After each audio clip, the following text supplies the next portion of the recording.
ଆରମ୍ଭ ହେବ। ଏଥିପାଇଁ କେନ୍ଦ୍ର ଓ ରାଜ୍ୟ ସରକାରଙ୍କ ଭିତରେ ଚୁକ୍ତିନାମା ସ୍ୱାକ୍ଷରିତ ହୋଇଛି। ଆୟୁଷ୍ମାନ ଭାରତ କାର୍ଡ଼ ଛାପିବା ପାଇଁ ଜାତୀୟ ସ୍ୱାସ୍ଥ୍ୟ ଏଜେନ୍ସି ଭେଣ୍ଡରକୁ ତାଲିକା ଦିଆଯାଇଛି। ଆସନ୍ତା ଫେବୃଆରୀ ମାସରେ କାର୍ଡ଼ ବଣ୍ଟା ଆରମ୍ଭ ହେବ ବୋଲି ସୂଚନା ମିଳିଛି। ପରବର୍ତ୍ତୀ ନ୍ୟୁଜ୍, ସାରା ରାଜ୍ୟରେ ଲାଗି ରହିଛି ଶୀତ, ଧରୁଛି ଉପକୂଳ ଆଭ୍ୟନ୍ତରୀଣ ଓଡ଼ିଶା। ଆଗାମୀ 4ରୁ 5 ଦିନ ଯାଏଁ ସର୍ବନିମ୍ନ ତାପମାତ୍ରା କୌଣସି ପରିବର୍ତ୍ତନ ହେବାକୁ ନଥିବା ବେଳେ ଏହିଭଳି ଶୀତ ଲାଗି ରହିବ। 5 ଦିନ ପରେ ପୁଣି ତାପମାତ୍ରା ହ୍ରାସ ପାଇବ, ଆହୁରି ଶୀତ ବଢ଼ିବ। ଏହା ସହ ବାୟୁମଣ୍ଡଳରେ ଆର୍ଦ୍ରତାର ପରିମାଣ ରହିଥିବା ବେଳେ ରାତିରେ ଶୀତର ପ୍ରକୋପ ଅଧିକ ରହୁଛି। ସେପଟେ ବର୍ତ୍ତମାନ ରାଜ୍ୟରେ କୌଣସି ପାଣିପାଗ ନିୟମ ସକ୍ରିୟ ନଥିବା ବେଳେ ଆଗାମୀ 7 ଦିନ ଯାଏଁ ରାଜ୍ୟରେ ପାଣିପାଗ ଶୁଖିଲା ରହିବ। ହେଲେ ରାଜ୍ୟରେ ଆହୁରି 24 ଘଣ୍ଟା ଘନ କୁହୁଡ଼ି ଦୃଶ୍ୟମାନ ହେବାକୁ ଥିବାବେଳେ ଏନେଇ ସତର୍କତା ଅବଲମ୍ବନ କରି ଜଣାଇଛନ୍ତି ପାଣିପାଗ ବିଭାଗ। ପରବର୍ତ୍ତୀ ନ୍ୟୁଜ୍, ସମସ୍ତଙ୍କୁ ମିଳିବ ସମ୍ପତ୍ତି କାର୍ଡ଼। ପ୍ରଧାନମନ୍ତ୍ରୀଙ୍କ ଦ୍ୱାରା ସାରା ଦେଶରେ ଲାଗୁ ହୋଇଛି ସ୍ୱାମିତ୍ୱ ଯୋଜନା ଆରମ୍ଭ ହୋଇଛି। ଆମ ରାଜ୍ୟରେ ରାୟଗଡ଼ା ଜିଲ୍ଲାରେ ମୁଖ୍ୟମନ୍ତ୍ରୀଙ୍କ ଦ୍ୱାରା ଏହି ଯୋଜନା ଶୁଭାରମ୍ଭ କରାଯାଇଛି। ଏହି ଯୋଜନାର ସାରା ଦେଶରେ 65 ଲୋକଙ୍କୁ ପ୍ରପର୍ଟି କାର୍ଡ଼ ଓ ସମ୍ପତ୍ତି ପତ୍ର ବଣ୍ଟନ କରାଯାଇଛି। ପ୍ରଧାନମନ୍ତ୍ରୀ ଏହାକୁ ଆର୍ଥିକ ସୁରକ୍ଷା ଗ୍ୟାରେଣ୍ଟି କହିଥିବା ବେଳେ ମୁଖ୍ୟମନ୍ତ୍ରୀ କହିଛନ୍ତି ଏହା ଦ୍ୱାରା ଜମି ବିବାଦ ସମସ୍ୟା ଦୂର ହେବ। ପରବର୍ତ୍ତୀ ନ୍ୟୁଜ୍, ଟାଟା ପାୱାର ପକ୍ଷରୁ ବିଭିନ୍ନ ଅଞ୍ଚଳରେ ଉପଭୋକ୍ତାଙ୍କର ପୁରୁଣା ମିଟରକୁ କାଢ଼ି ଦିଆଯାଇ ତା ବଦଳରେ 7,000 ଟଙ୍କିଆ ସ୍ମାର୍ଟ ମିଟର ଲଗାଇବାକୁ ବାଧ୍ୟତାମୂଳକ।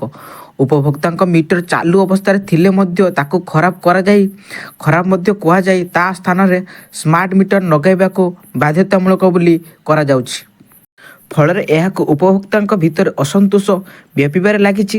ବରଗଡ଼ ଠାରୁ ଆରମ୍ଭ କରି ସମ୍ବଲପୁର ପର୍ଯ୍ୟନ୍ତ ସ୍ମାର୍ଟ ମିଟର ବିରୋଧରେ ଆନ୍ଦୋଳନ ତେଜୁଛି।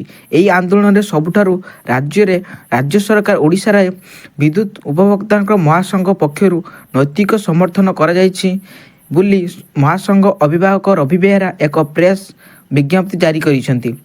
ସବୁଠାରୁ ଆଶ୍ଚର୍ଯ୍ୟ କଥା ହେଉଛି ସ୍ମାର୍ଟ ମିଟର ଲଗାଇବାରେ ଯେତେ ଅଭିଯୋଗ ବା ଆନ୍ଦୋଳନ ହେଲେ ମଧ୍ୟ ସରକାର ଏଥିରେ କର୍ଣ୍ଣପାତ କରୁନାହାନ୍ତି। ପରବର୍ତ୍ତୀ ନ୍ୟୁଜ୍, ସୁଭଦ୍ରା ଯୋଜନାକୁ ନେଇ ଆସିଲା ବଡ଼ ଖବର। ଜାନୁଆରୀ ଶେଷରେ ହିତାଧିକାରୀ ମହିଳାମାନଙ୍କୁ ମିଳିବ ସୁଭଦ୍ରା ଟଙ୍କା। ଚତୁର୍ଥ ପର୍ଯ୍ୟାୟର ଟଙ୍କାର ହିତାଧିକାରୀ ସଂଖ୍ୟା 1 କୋଟି ଛୁଇଁବ। ଆଉ ଏହା ପରେ ଆସନ୍ତା ମାର୍ଚ୍ଚ ମାସରେ ଏକାବେଳକେ 1 କୋଟି ମହିଳାଙ୍କ ଖାତାକୁ ଯିବ ସୁଭଦ୍ରା ଯୋଜନାର ଦ୍ୱିତୀୟ ପର୍ଯ୍ୟାୟ ଟଙ୍କା। ପରବର୍ତ୍ତୀ ନ୍ୟୁଜ୍, କୁମ୍ଭମେଳା 2025 ମସିହା ଜାନୁଆରୀ 13ରୁ ଉତ୍ତରପ୍ରଦେଶର ପ୍ରୟାଗରାଜଠାରେ ଆରମ୍ଭ ହୋଇଛି। କୋଟି କୋଟି ଶ୍ରଦ୍ଧାଳୁ ଗାଧୋଇବା ପାଇଁ ଯାଉଛନ୍ତି। କୁମ୍ଭମେଳା ପାଇଁ ସରକାର ବିଶେଷ ବ୍ୟବସ୍ଥା କରିଛନ୍ତି। ପ୍ରତ୍ୟେକ ଦିନ ସ୍ୱତନ୍ତ୍ର ଟ୍ରେନ୍ ଚଳାଚଳ କରୁଛି। ଆଜି ମଧ୍ୟ 49ଟି ସ୍ୱତନ୍ତ୍ର ଟ୍ରେନ୍ ତାଲିକାରେ ପ୍ରକାଶ ପାଇଛି। ପରବର୍ତ୍ତୀ ନ୍ୟୁଜ୍, ସଂସଦରେ ଆଗାମୀ ବଜେଟ୍ ଅଧିବେଶନରେ ସରକାର ଏକ ନୂତନ ଆୟକର ବିଲ୍ ଆଗତ କରିପାରନ୍ତି, ଯାହାର ଲକ୍ଷ୍ୟ ହେଉଛି ବର୍ତ୍ତମାନ ଆୟକର ଆଇନକୁ ସରଳ କରିବା, ଏହାକୁ ବୁଝାମଣାଯୋଗ୍ୟ କରିବା ଏବଂ ପୃଷ୍ଠାର ସଂଖ୍ୟାର ପାଖାପାଖି 60% କମ୍ କରିବା। କହି ରଖୁଛି ଯେ ବର୍ତ୍ତମାନ ଆୟକର ଆଇନ ଟିକେ ଜଟିଳ ଏବଂ ଏହାର ପୃଷ୍ଠା ଏତେ ଅଧିକ ଯେ ଏହାକୁ ପଢ଼ିବା ଏବଂ ବୁଝିବା ସମୟରେ ସାଧାରଣ ଲୋକ ଆୟକରଦାତାଙ୍କର ମାଗଣା ରେସନ କାର୍ଡ ଲିଷ୍ଟ କଟିବ।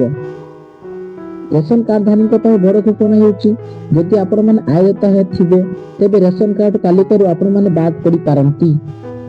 ସରକାର ଏନେଇ ବଡ଼ ପ୍ରସ୍ତୁତି ଜାରି କରିଛନ୍ତି। ସରକାରଙ୍କ ଟ୍ୟାକ୍ସ ଭରୁଛନ୍ତି ଓ ମାଗଣା ରେସନ ମଧ୍ୟ ପାଉଛନ୍ତି, ତାହେଲେ ଆପଣ ଲିଷ୍ଟରୁ ବାଦ ପଡ଼ିବେ। ପାତ୍ର ସୂଚନା ଦେଇ କହିଛନ୍ତି ଆୟକରଦାତାଙ୍କୁ ରେସନ କାର୍ଡରୁ ବାଦ ଦେବା ପାଇଁ ପ୍ରକ୍ରିୟା ଆରମ୍ଭ କରାଯାଉ। ଧାନ ବୀମା ନଥିଲେ ସ୍ୱୟଂକ୍ରିୟ ପ୍ରଣାଳୀରେ କରିବ ଟୋଲ୍ ଗେଟ୍। ଇ ଡିଡକ୍ସନ ପ୍ରକ୍ରିୟାରେ ଜାରି ହେବ ଇ ଚାଲାଣ। ଆସନ୍ତା ଫେବୃଆରୀ 1ରୁ ରାଜ୍ୟର ବିଭିନ୍ନ ଜାତୀୟ ରାଜପଥରେ ଥିବା ସମସ୍ତ 22ଟି ଟୋଲ୍ ଗେଟ୍ରେ ଏହି କାର୍ଯ୍ୟକାରୀ ହେବ।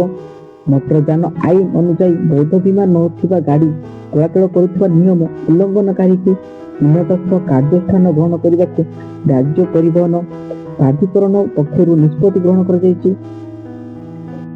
ପରବର୍ତ୍ତୀ ନ୍ୟୁଜ୍, ରାଜ୍ୟରେ ଜାରି ହେବ ଶୀତ ଲହରୀ। ଅନେକ ସ୍ଥାନରେ ରାତି ତାପମାତ୍ରା କମି ଯାଉଛି। କେତେକ ଜିଲ୍ଲାରେ ରାତି ତାପମାତ୍ରା 10 ଡିଗ୍ରୀ ତଳେ ରହୁଛି। ଏମାନଙ୍କ ପାଣିପାଗ ପକ୍ଷରୁ ପୂର୍ବାନୁମାନ କରାଯାଇଛି 5 ଦିନ ଶୀତ ଲହରୀ। ପାଣିପାଗ ପକ୍ଷରୁ ପୂର୍ବାନୁମାନ କରାଯାଇଛି ରାଜ୍ୟରେ କେତେକ ସ୍ଥାନରେ ରାତି ତାପମାତ୍ରା 5 ଦିନ ଏହି ଶୀତ ଲାଗି ରହିବାକୁ ଥିବାବେଳେ ଆହୁରି 3 ଦିନ କୁହୁଡ଼ି ଅନୁଭୂତ ହେବ। ପରବର୍ତ୍ତୀ ନ୍ୟୁଜ୍ ଜାଣନ୍ତୁ, 22ରୁ ପିଏମ୍ ଆବାସ ଘର ପାଇଁ ଆରମ୍ଭ ହେବ ସର୍ଭେ। କେମିତି ହେବ ଜାଣନ୍ତୁ। ଚଳିତ ମାସ 22 ତାରିଖରୁ ରାଜ୍ୟରେ ପ୍ରଧାନମନ୍ତ୍ରୀ ଆବାସ ଗ୍ରାମୀଣ ଯୋଜନା ସର୍ଭେ ଆରମ୍ଭ ହେବ। ଘର ପାଇବାରୁ ବାଦ ପଡ଼ିଥିବା ଯୋଗ୍ୟ ହିତାଧିକାରୀଙ୍କୁ ଏହି ସର୍ଭେ ପ୍ରକ୍ରିୟାରେ ଆବାସ ପ୍ଲସ୍ ମୋବାଇଲ ଆପ୍ ମାଧ୍ୟମରେ ଚିହ୍ନଟ କରିବାକୁ ରାଜ୍ୟ ସରକାର ଆଜି ସମସ୍ତ ଜିଲ୍ଲା ପରିଷଦ କାର୍ଯ୍ୟନିର୍ବାହୀ ଅଧିକାରୀଙ୍କୁ ନିର୍ଦ୍ଦେଶ ଜାରି କରିଛନ୍ତି। ମିଟର ଲଗାଇବାକୁ ବାଧ୍ୟତାମୂଳକ। ଏଣିକି ସ୍ମାର୍ଟ ମିଟର ହେବ ବାଧ୍ୟତାମୂଳକ। ସ୍ମାର୍ଟ ମିଟରରେ ଅଧିକ ବିଲ୍ ଆସୁଥିବାକୁ ଅଭିଯୋଗ ପ୍ରସଙ୍ଗରେ ପ୍ରତିକ୍ରିୟା ରଖିଛନ୍ତି ମୁଖ୍ୟମନ୍ତ୍ରୀ ତଥା ଶକ୍ତି ମନ୍ତ୍ରୀ କେବି ସିଂ ଦେଓ। ଉପମୁଖ୍ୟମନ୍ତ୍ରୀ କହିଛନ୍ତି ଟେକ୍ନୋଲୋଜି ସହ ଯୋଡ଼ିବାକୁ ହେଲେ ସ୍ମାର୍ଟ ମିଟର ଲଗାଇବାକୁ ହିଁ ପଡ଼ିବ। ଏହା ଭାରତ ସରକାରଙ୍କର ଗାଇଡଲାଇନ ଅଛି। ସ୍ମାର୍ଟ ମିଟର ନେଇ ଯାହାର ଅଭିଯୋଗ ଅଛି ସେମାନେ ଲିଖିତ ଭାବେ ଜାଣନ୍ତୁ ବୋଲି କହିଛନ୍ତି କେବି ସିଂ ଦେଓ। ସାଧାରଣ ମିଟର ନେଇ ଟେଷ୍ଟ କରାଯାଇ ଦିଆଯିବ। ଏହି ମିଟର ଏବେ ଯାଇ ଲୋକମାନଙ୍କର ସୁଇଚ ବନ୍ଦ କରିବାର ଅଭ୍ୟାସ ଯାଇନି, ତେଣୁ ଆବଶ୍ୟକ ନଥିଲେ ଲୋକେ ସୁଇଚ ବନ୍ଦ କରନ୍ତୁ। ସ୍ମାର୍ଟ ମିଟର ଅଧିକ ବିଲ୍ ଉଠୁନି, ତେଣୁ ସ୍ମାର୍ଟ ମିଟର ଲଗାଇବା ବାଧ୍ୟତାମୂଳକ ବୋଲି କହିଛନ୍ତି ଶକ୍ତି ମନ୍ତ୍ରୀ ତଥା ଉପମୁଖ୍ୟମନ୍ତ୍ରୀ କେବି ସିଂ ଦେଓ। ପରବର୍ତ୍ତୀ ନ୍ୟୁଜ୍, ଯୌତୁକ ମୁକ୍ତ ହେବ ଓଡ଼ିଶା। ଯୌତୁକ ଏକ ପରମ୍ପରା ନୁହେଁ, ସଂସ୍କୃତି ନୁହେଁ, ବ୍ୟକ୍ତିଗତ ବ୍ୟାପାର ନୁହେଁ, ଏହା ଏକ ସାମାଜିକ ବ୍ୟାଧି। ଯୌତୁକ ନିଷେଧ ଆଇନ 1961 ପ୍ରଣୟନରେ 60 ବର୍ଷ ପରେ ମଧ୍ୟ ସମାଜରେ ଏବେ ବି ଯୌତୁକ ଦିଆନିଆ ହୋଇଚାଲିଛି। ଏହି ଦିଆନିଆରେ ଯୌତୁକ ନିଷେଧ ଆଇନ 1961ରେ ଉପଜିଲ୍ଲାପାଳ ସମ୍ମିଳନୀ କାର୍ଯ୍ୟକ୍ରମରେ ଦୃଢ଼ ମତ ରଖିଛନ୍ତି ଉପମୁଖ୍ୟମନ୍ତ୍ରୀ ପ୍ରଭାତୀ ପରିଡ଼ା। ପରବର୍ତ୍ତୀ ନ୍ୟୁଜ୍, ଖୁବ୍ ଶୀଘ୍ର ରାଜ୍ୟବାସୀ ପାଇବେ ଆୟୁଷ୍ମାନ ଭାରତ। ଭାରତ ସରକାର ଓ ଓଡ଼ିଶା ସରକାରଙ୍କର ସ୍ୱାସ୍ଥ୍ୟ ଓ ପାରିବାରିକ କଲ୍ୟାଣ ବିଭାଗ ମଧ୍ୟରେ ଚୁକ୍ତିନାମା ଜାନୁଆରୀ 13 ତାରିଖରେ ସ୍ୱାକ୍ଷରିତ ହେବା ପରେ ଓଡ଼ିଶାବାସୀ ଆୟୁଷ୍ମାନ ଭାରତ ପ୍ରଧାନମନ୍ତ୍ରୀ ଜନ ଆରୋଗ୍ୟ ଯୋଜନାର ସୁଫଳ କିପରି ଯଥାଶୀଘ୍ର ପାଇପାରିବେ ସେ ନେଇ ବିଭାଗ ବିଭିନ୍ନ ପ୍ରସ୍ତୁତି ଓ ପ୍ରଶିକ୍ଷଣ ଆରମ୍ଭ କରିଛି। ଏନେଇ ସମନ୍ୱିତ ଯୋଜନା ଦ୍ୱାରା ରାଜ୍ୟବାସୀ କେନ୍ଦ୍ର ପ୍ରାୟ 30,000 ଚିକିତ୍ସାଳୟରେ ଉନ୍ନତି ସ୍ୱାସ୍ଥ୍ୟ ବ୍ୟବସ୍ଥା ପାଇପାରିବେ।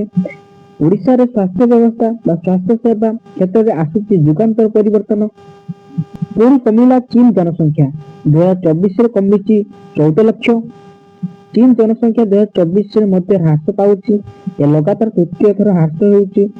ତେବେ ବିଶେଷଜ୍ଞଙ୍କ ଚେତାବନୀ ଏବେ ଚିନ୍ତାର କାରଣ ପାଲଟିଛି।